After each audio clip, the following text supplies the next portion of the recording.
All right, everybody, welcome back to the channel. And in this video, we're talking about how to onboard clients for your SMMA.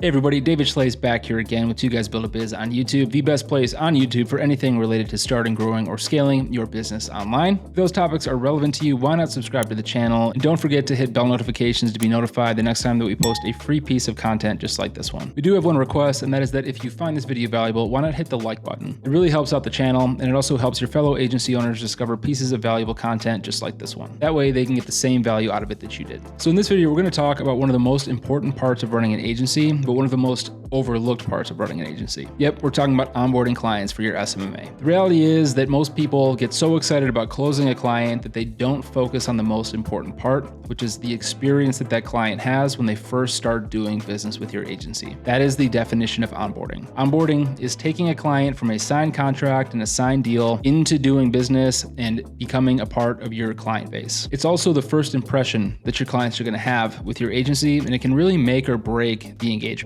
If a client feels that they are just a number, or they signed up for something and aren't really being shown the love, if you will, it can be a really disheartening experience. Think about if you were to make a great big investment in something, and as soon as you signed up for it, or as soon as you gave somebody your money, you felt like you were being neglected or ignored. It's very easy to do with SMMA. If you're familiar with our course, the SMMA Blueprint, you've been watching the YouTube channel for a while, you know that we really put client service at the forefront of everything that we do. To date, most of our clients now come from referrals from past clients who had an amazing experience working with our agency. And that really begins with our onboarding experience. When somebody signs a contract with VTL, our agency, we want to rally the energy around them, and we want them to feel like they're becoming a part of our family. So in this video, I want to share a little bit of what we've learned from onboarding so many clients into our business, and really what's made the difference when it comes to providing a great onboarding experience that makes them want to stick around for the long haul. So let's go ahead and jump into my computer, and we'll cover the basics of onboarding for your SMMA. All right, so let's run through the quick agenda of what I've got for you guys. So first of all, we're going to review the importance of onboarding. Then we're going to talk about the different steps: legal, setting expectations, taking payment, access and onboarding, and as well as communication. Every single one of these steps is important, and when executed, can provide an amazing client experience that your clients get super excited about. So let's first discuss the importance of onboarding. Onboarding is the first impression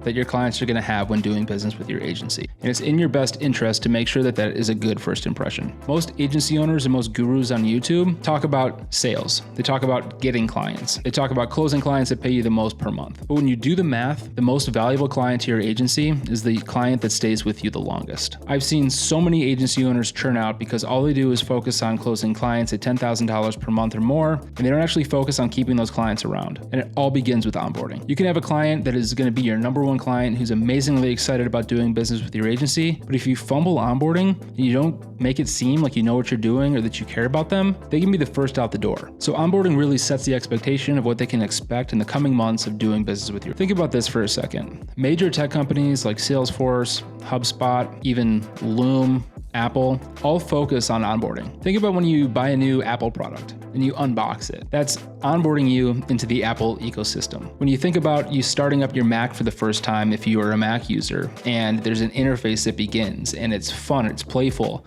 it's inviting, and it walks you through setting up your computer or your new desktop, that's onboarding. And it's getting you excited about that large investment that you just made in some new technology. We want to replicate that when it comes to our agency. We want our clients to feel like they're becoming a part of something, like they're buying into something, and like they made the right choice. It's not hard, but most agency owners overlook it. So again, I can't stress enough the importance of onboarding and the importance of getting this right. So what does the process look like from start to finish? When it comes to our agency, our onboarding process begins as soon as the contract is signed. There's a whole automation sequence that kicks off, questionnaires that go out, emails and operations people that reach out to them, and team members who begin doing the work at this point as our agency's grown to multi-six figures per month. But in the beginning, it was very simple. As soon as the client signed the agreement, Derek and myself would immediately and as quickly as we could send them an onboarding welcome email welcoming them into our agency. This rallies the excitement, and it rallies and confirms the trust that they gave us by signing that contract moments ago. So the sooner you're able to do that, the better. If you don't know how to send over an agreement, there's a lot of easy ways to do it, but it can be done via DocuSign, HelloSign, or even signed in person and copied and sent out to the different parties, your agency and the client who sign it. The next thing that you want to do is immediately set expectations. So for us, as soon as that contract is signed, we send out an onboarding email that's mostly templatized but customized specific to the client, welcoming them in and setting expectations on what is going to come next. This means scheduling our onboarding call. This goes over what the process is going to look like and the access that we're going to need to begin getting access and begin doing work for their business. It goes over our communication channels, like we're going to be setting up a Slack channel, or we'll be communicating with you via email or on our weekly calls and setting up those times. And most importantly, it sets expectations on when they can expect us to begin doing work for their business. As soon as that expectation email is sent and the agreement is signed, we then send over an invoice. We send it over through Stripe or Bill.com according to the payment terms that we have in the agreement. If you have questions on how to send an invoice or anything like that, I'll link another video on our channel down below that talks about getting paid for your SMMA. The next step is what we call access and onboarding. So the next thing that we'll do is we'll set up a kickoff call. And on that kickoff call, we'll go over permissions, we'll go over access, we'll go over getting their business manager, ad account, all that good stuff set up.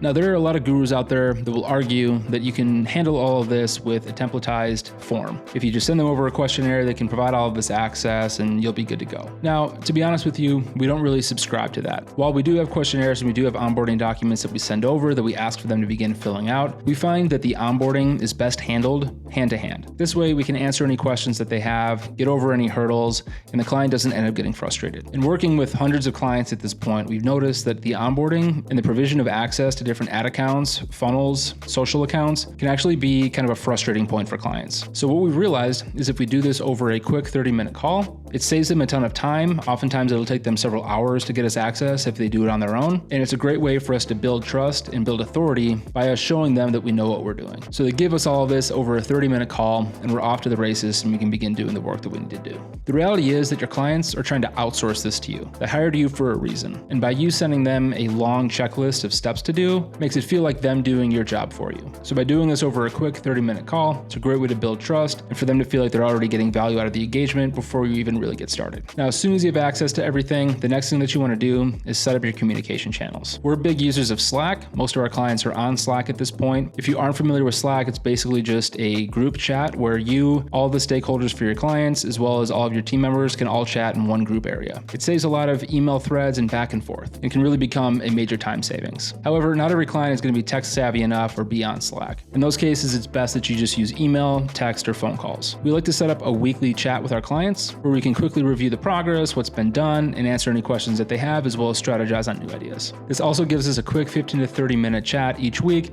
to have FaceTime with the client, continue enjoying a great relationship together, and show them all the great work that we're doing for their business. We're big fans of talking with our clients as frequently as we can. They are our clients after all, they pay our bills, and we like to provide a premium level of service for them. So after all that's done, you can go about setting up your ads, you can go about fulfilling the services. If you have questions on taking it from here, great place to look is the SMMA blueprint. I'll link it down below and all that. So that's really all that there is to when it comes to providing an amazing experience when onboarding. I recommend creating a checklist that goes over those things so that you can make sure that you don't miss any steps. There's nothing that makes you fumble onboarding more than missing something that you could have just had as a check on a checklist. You'll be glad that you did. So I'm always curious. Tons of you guys have been jumping in the comments lately, asking all sorts of amazing questions, and it's been awesome to get to know more of you better. How's your onboarding process for your agency work today? Do you feel like you got it nailed? Do you feel like you could use some improvement? Let's discuss in the comments down below, and we're always here to answer any questions that you guys have. A lot of these videos lately have been coming from questions that you guys have been asking us in the comments. So if you have more questions, be sure to let us know down below. Finally, friendly reminder, if you found this video valuable, hit the like button. It really helps out the channel a lot so we can continue making awesome videos like this for you guys. That's it for now. We'll see you in the next video.